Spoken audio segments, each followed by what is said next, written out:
Të dielën mbrëma rreth orës 22 shpërtheu linja e ujësjellësit të qytetit në Vllaj. Sot ekipet e ndërmarrjes publike ujësjellës dhe kanalizim Shkup e riparuan defektin. Buldozeri i madh me shumë saktësi ndërmjet disa kablove arriti të heqë pjesën e dëmtuar.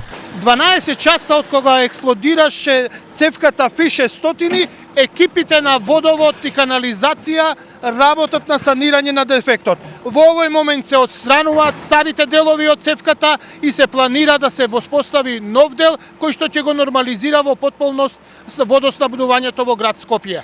Banorët që jetojnë pranë tubit që shpërtheu në rrugë thonë se defekti ishte një shpërthim dhe se kjo ndodhi rreth orës 21:30. Kao bomba некој имаше фрлено и почна да бучи.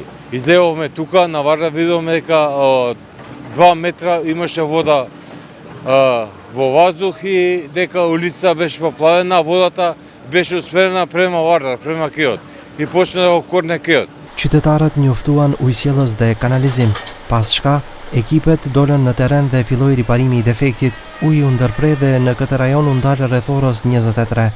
Disa orë më vonë u rikthye me presion të ulët. Nga ndërmarrja publike ujësjellës dhe kanalizim, për defektin indirekt fajsuan elektrodistribuimin.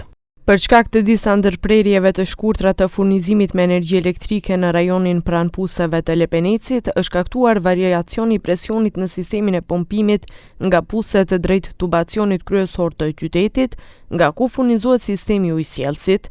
Si rezultat i ndërprerjeve në rrjetin elektrik, ka ndodhur 2 defekte njëkohësisht në linjën kryesore të ujësjellësit F600, si dhe një defekt në një pusetë F400 në njërin prej puseve.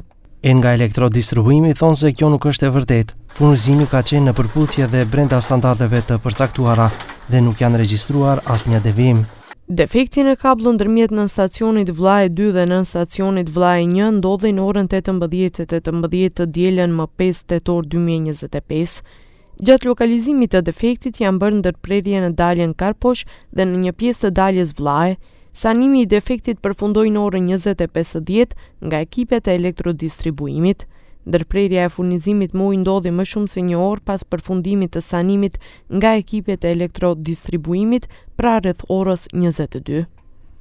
Për fat të keq, drejtori i ndërmarrjes publike ujësjellës dhe kanalizim Shkup, Toni Minovski, nuk ju përgjigj telefonatave për t'ju përgjigjur disa pyetjeve, ndër të cilat edhe nëse pajisjet rreth puseve kanë mbrojtëse nga tensioni.